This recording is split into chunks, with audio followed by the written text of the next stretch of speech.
সকালবেলায় সিয়ং গিহান বসে নাস্তা করছিল। তখন তার মা তাকে কিছু টাকা দিয়ে বলে গিহান যেন আজকে তার মেয়ে গাইয়ংকে কোথাও খেতে নিয়ে যায়। আজ গাইয়ং এর জন্মদিন। গিহান একটা অকর্মক জুয়ারি ভাবলেশীন লোক। কোনো কাজই সে ঠিকঠাকভাবে করতে পারে না।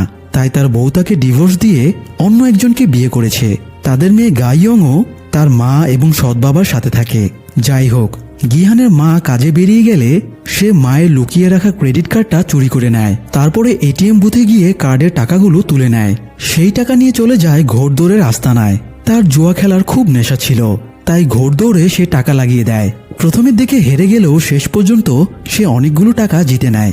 জেতার আনন্দে টাকা ভাঙানোর সময়ে সে ক্যাশ কাউন্টারের মেয়েটিকে কিছু টাকা টিপসও দিয়ে দেয়। এরপরে ফোনে মেয়ের সাথে কথা বলতে বলতে সে বাইরে আসে।